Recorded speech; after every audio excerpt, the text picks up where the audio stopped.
इन classes को रोजाना live attend करने के लिए अभी डाउनलोड करें परीक्षा ऐप और एमपीपीएससी लाइव वीडियो कोर्स में एडमिशन लें, क्योंकि अब मिलेगा ऑफलाइन क्लासेस का संपूर्ण अनुभव ऑनलाइन घर बैठे।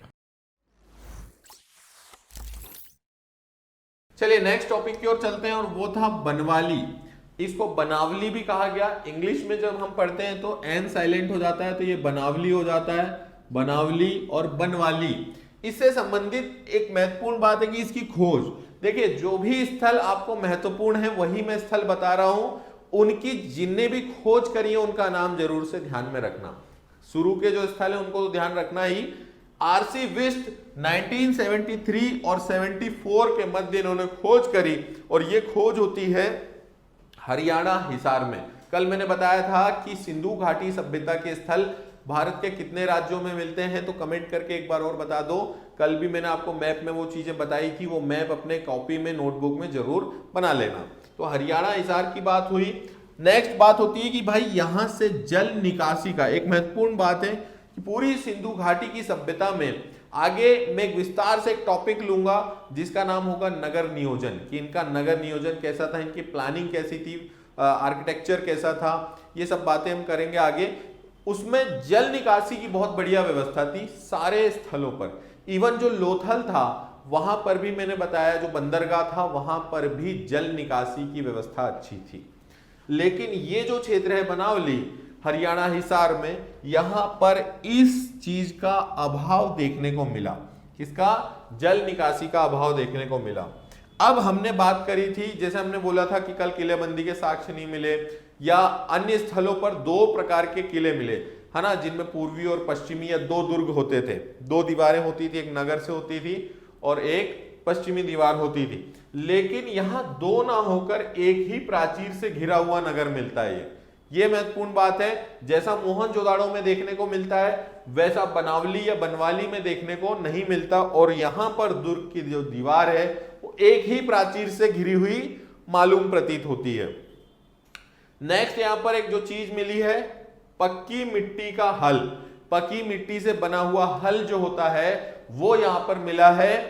खेत में हल का यूज होता है, सभी जानते हैं। नेक्स्ट फोर्थ पॉइंट की ओर बढ़ते हैं। अच्छी किस्म के जौ तो मिले हैं, हड़प्पा से भी मिले हैं, लेकिन अच्छी किस्म के जो है उसको उतना महत्वपूर्ण नहीं है, लेकिन फिर भी ध्यान रखें अच्छी किस्म के जो है आपको बनावली से मिलते हैं। अब बात होती है सड़कों की। हमने देखा कुछ स्थानों पर सड़कें एक दूसरे को समकोण पर काट रही थी, कुछ स्थानों पर आपस में मिलती थी, लेकिन यहां ये दोनों चीजें नहीं होती थी। सड़कें ना तो समकोण पर काटती थी ना मुख्यतः आपस में मिल रही थी। इसीलिए ये बात यहां पर कही गई इतिहासकारों के द्वारा, दोनों लिंक्ड है कि इस सभ्यता की या इस स्थल की या इस नगर की जो योजना है या नगर का आर्किटेक्चर है वो कुछ शतरंज की बिसात की तरह रहा होगा। ठीक है, शतरंज की बिसात की तरह इस नगर को बनाया गया होगा। शतरंज का डैशबोर्ड सभी ने देखा है कि कैसा होता है, चेस का जो होता है शतरंज उसको कहते हैं। ठीक है, तो उस प्रकार यहां पर सड़कें होती थी। दूसरा एक मकान मिला है, ये इतिहासकार कहते हैं, सहमत होते हैं, उस पर अनुमान लगाते हैं। मकान मिला है, उसमें सोने, मनके और अन्य धातु, तांबा, इन धातुओं के बहुत सारे आभूषण मिलते हैं, जिसके आधार पर यह अनुमान लगाया गया कि संभवतः ये जो मकान है किसी जोहरी का रहा होगा। ठीक है, तो एक जोहरी का जो मकान है जिस पे इतिहासकार सहमत होते हैं वो हमें कहां से मिलता है? बनावली से। अब इसका एक क्विक रिवीजन करते हैं कि बनावली आरसी बिस्ट 73, 74 हरियाणा का हिसार जिला। जल निकासी का अभाव यहां देखने को मिलता है, एक ही प्राचीर से घिरा हुआ ये क्षेत्र था। पक्की मिट्टी का हल यहां पर मिलेगा, अच्छी किस्म के सड़कें जो कि ना समकोण पर काट रही थी ना बराबर मिलती थी, शतरंज की बिसात की तरह इतिहासकारों ने बताया कि यह शहर था। और दूसरा इसके एक जौहरी के मकान की हमने यहां पर चर्चा करी। पर्याप्त जानकारी है, नोट करना हो तो कर लीजिए, मैं इसको रफ करता हूं और आगे बढ़ते हैं। ठीक है, चलिए आगे बढ़ते हैं और बात करेंगे हम आलमगीरपुर की। अब जो भी आगे स्थल आएंगे सब छोटे छोटे स्थल हैं, बहुत बड़े स्थल नहीं है, कुछ 4-5 और बचे हुए हैं, उनको पढ़कर खत्म करना। आलमगीरपुर है, इनमें एक महत्वपूर्ण स्थल आगे आएगा जो है धौलावीरा। धोलावीरा की बात थोड़ी सी विस्तार से इसलिए करनी पड़ेगी क्योंकि अभी तक खोजा गया सबसे नवीनतम स्थलों में से एक है। अब नवीनतम स्थलों में से एक है वो तो ठीक है, लेकिन एक पॉइंट यहाँ पर दिमाग में मेरे आ गया, तो आप उसको नोट जरूर कर लें। मैंने आपको शायद बताया या नहीं बताया, पर अभी बता दे रहा हूँ, उसको नोट कर लें कि स्वतंत्रता प्राप्ति के पश्चात, स्वतंत्रता प्राप्ति के पश्चात इस सभ्यता के सर्वाधिक स्थल जो खोजे गए हैं उन 7 में से गुजरात राज्य में मिले।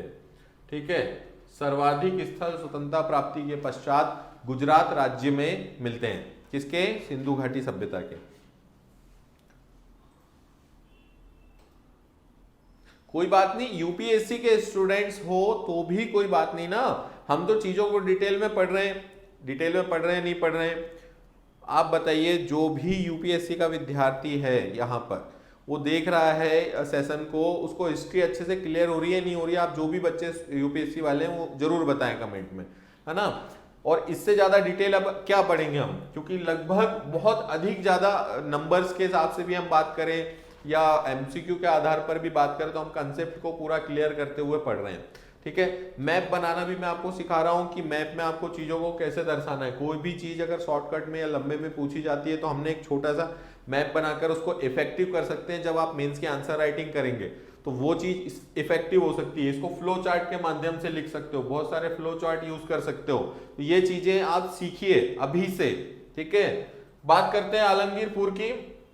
चलिए, आलमगीरपुर की हम बात करेंगे। आलमगीरपुर मैंने आपको बता भी दिया था, कल हमने कल या परसों ये डिस्कस करा था कि ईस्ट के सभ्यता के उत्तरी, पूर्वी, पश्चिमी, दक्षिणी स्थल। तो ये आलमगीरपुर जो है पश्चिमी उत्तर प्रदेश में आता है, वेस्ट यूपी में आता है, जो कि हिंडन नदी के तट पर मिला और ये यमुना की सहायक है। हिंडन यमुना की सहायक है। जैसे मैंने दक्षिण में दयामाबाद बताया था आपको, जो प्रवरा नदी के तट पर मिलता है, जो गोदावरी की सहायक है।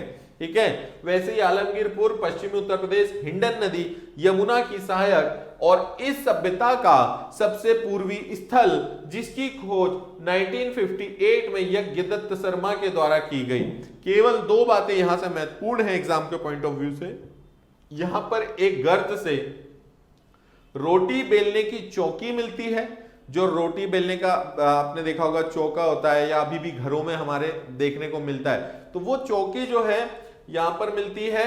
दूसरा, मनके एवं पिंड।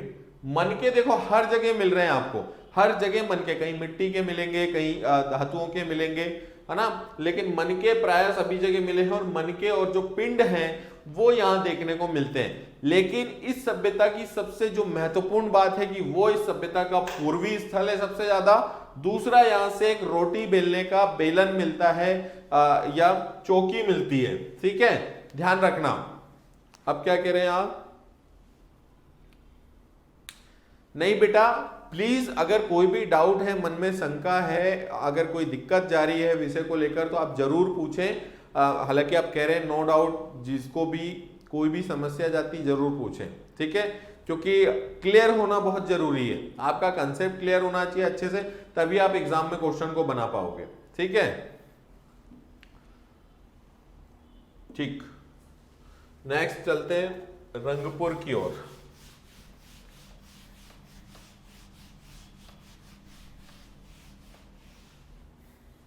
और लास्ट के कुछ 5-7 मिनट में मुझे याद दिला देना कि आपको बुक का बताना है और जो भी आपने डाउट है वो लिख देना, ताकि नहीं तो मैं भूल जाऊंगा। देखिए, ध्यान दीजिए, रंगपुर जो है इस सभ्यता का एक नेक्स्ट स्थल है। इससे जुड़ी कुछ बातें हैं। इससे जुड़ी क्या बात है कि भाई ये गुजरात में खोजा गया, काठियावाड़ के पास भादर नदी के तट पर है। ये प्रश्न पूछा जा चुका है 3 नंबर में, इसलिए इसको बता रहा हूं। 1953 और रंगनाथ राव 53 से 54 के ड्यूरेशन में रंगनाथ राव द्वारा इसकी खुदाई खोज कार्य किया गया। भादर नदी इसके तट पर मिलेगी, रंगपुर, गुजरात, काठियावाड़। अब यहां से जो सबसे महत्वपूर्ण बात है कि वो ये पूछी गई है एमपीपीएससी प्री में कि धान की भूसी के साक्ष्य, जो धान जिसकी चर्चा अभी मैंने गाइड के परिप्रेक्ष्य में की थी कि गाइड कहते हैं कि भाई यहाँ के लोग चावल और धान की खेती करते थे। खेती धान की होती है, उससे चावल बनता है। बहुत लोग कंफ्यूज होते हैं कि चावल की खेती होती है, चावल की खेती नहीं होती, खेती धान की होती है। तो ये जो धान है वो इसी क्षेत्र में उसके साक्ष्य मिलते हैं रंगपुर में, गुजरात में। अब जब गुजरात में काठियावाड़ के पास मिलते हैं तो ये लोग कहते हैं कि भाई ये फॉरेन से, कुछ इतिहासकार कहते हैं कि इंपोर्ट करते थे, लेकिन ये इसकी खेती करना नहीं जानते थे। चाइल्ड का कहना यह है यहाँ पर कि वे जानते थे खेती और वे इसकी खेती करते थे। आप इसको लिख भी सकते हो और इसको आप छोड़ भी सकते हो कि धान की भूसी के साक्ष्य मिले हैं। इस आधार पर यह कहा जा सकता है कि हड़प्पा सभ्यता के निवासी या सिंधु सभ्यता के लोग धान की खेती किया करते थे। इसके अलावा नदी और इसका खोजकर्ता महत्वपूर्ण है और इसका जो क्षेत्र है वो गुजरात काठियावाड़। इसके अलावा रंगपुर से कोई अन्य महत्वपूर्ण बात निकलकर सामने नहीं आती। बढ़ते हैं हमारे नेक्स्ट स्थल की ओर। कमलेश का कहना है मादर या भादर, दोनों जो नाम है, कुछ किताबों में आपको भादर भी मिल जाएगा, कुछ किताबों में, ठीक है, लेकिन इस पर ज्यादा सहमत होते हैं। इस पर आप एनसीईआरटी की किताबों में देखेंगे तो जरूर आपको मिलेगा, है ना। जैसे मैंने बनावली और बनवाली की बात करा तो कुछ उसी प्रकार से ये चीजें, कालीबंगा और कालीबंगन की बात करी, दो नाम है, उसी प्रकार की बात यहां पर भी है। दोनों लिख सकते हैं, दोनों लिख सकते हैं, जिसको जो अच्छा लग रहा है वो नाम रख ले, ठीक है, दोनों लिख सकते हैं। उमंग का प्रश्न है, ये साक्ष्य जमीन के नीचे दबे रहने के बाद भी इतने सालों तक सुरक्षित कैसे? साक्ष्य वो वैज्ञानिकों ने या इतिहासकारों ने उसको किसी आधार पर निकाला होगा और उससे पता लगाया होगा कि भाई ये जौ था या ये धान था। वो हमारे फिर विषय से अलग हो रहे हैं। उमंग, एक बात ध्यान रखो, हमारे काम का ये है, अब एक बात ध्यान रखो, एक अच्छी चीज बताता हूँ। हमारे काम का क्या है कि एग्जामिनर ने हमसे जितना पूछा है उतना हमें आंसर लिखना है, फिर हम रिसर्च करने की ओर क्यों चले जाते हैं। अक्सर बहुत सारे विद्यार्थी यहाँ पर वो करते हैं, प्रश्न आना ठीक है कि ऐसा क्यों था, ये क्यों था, लेकिन ये प्रश्न हमारे एग्जाम पॉइंट ऑफ व्यू से नहीं थे। जैसे कई बार ऐसी चीजें आती हैं जिन पर हम इतिहास बहुत रोचक विषय, क्योंकि अलग अलग लोगों ने अलग अलग चीजें लिखी, कई बार हम उस पर सहमत नहीं हो पाते कि यार ये कैसे हो सकता है, ये कैसे हो सकता है, लेकिन हमारे सहमत और नहीं सहमत होने का प्रश्न ही नहीं पैदा होता, क्योंकि हमें उत्तर उसी पर मिलेगा जो यहाँ दिया हुआ है, ठीक है। उत्तर किस पर मिलेगा? ये कह रहे हैं दाश्क नदी। इन्होंने कहा कि भाई रामायण हुई थी तो रावण और राम और सीता भाई बहन थे। अगर ऐसा कह रहे हैं सिलेबस में तो आपको इस पर रिसर्च करने की आवश्यकता नहीं है। आपको नंबर किस पर मिलेंगे? नंबर सिर्फ उसी पर मिलेंगे, ठीक है, ठीक है। लेकिन प्रश्न आता है तो पूछा जरूर करो, कोई बात नहीं, ठीक। सूक्ता गेंडोर नदी रहेगी दाश्क 1927 आर्यन स्टाइल। अब देखो यहां से कुछ प्रमुख चीजें जो मिलती हैं, उसमें तांबे की कुल्हाड़ी मिलती है आपको, मिट्टी के बर्तन मिलते हैं, बर्तन, एक कलश मिलता है, अस्थि कलश। ध्यान दीजिए, सूक्ता गेंडोर कल भी मैं आपको बता चुका था कि इस सभ्यता का सबसे वेस्ट वाला स्तर, जैसा आलमगीरपुर पूर्वी है वैसे ये पश्चिमी है। दक्षिणी बलूचिस्तान पाकिस्तान के राज्य बलूचिस्तान में मिलता है। दाश्क नदी यहां पर बहती है, ये कुछ समुद्र के किनारे था। संभवतः अनुमान लगाया गया कि ये बंदरगाह जैसा रहा होगा, जैसा लोथल था, ये अनुमान है लोगों का, इतिहासकारों का, कि ये संभवतः बंदरगाह जैसे रहा होगा। यहां पर आर्यन स्टाइल ने खोज की इसकी 1927 में, और इससे जुड़ी जो तो प्रमुख बातें हैं उनमें तांबे की कुल्हाड़ी और मिट्टी के बर्तन तो यहां देखने को मिलते हैं, किंतु एक महत्वपूर्ण चीज यहां पर आती है कि अस्थि कलश।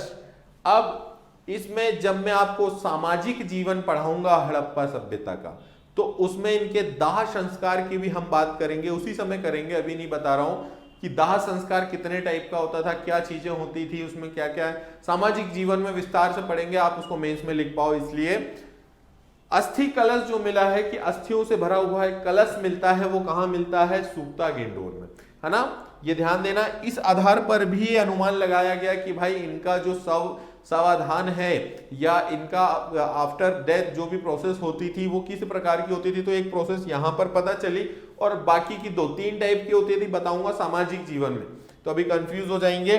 नदी दाश्क याद रखना, आर्यन स्टाइल को याद रखना, बलूचिस्तान को याद रखना है, और इसमें सबसे महत्वपूर्ण बात है कि अस्थि कलश यहां से मिलता है, ठीक है। दोस्तों ऐसी और वीडियोस के लिए अभी सब्सक्राइब कीजिए एमपी परीक्षा चैनल को और बेल आइकन दबाना ना भूलें। और अगर आप किसी भी एग्ज़ाम की तैयारी कर रहे हैं तो अभी डाउनलोड करें परीक्षा ऐप।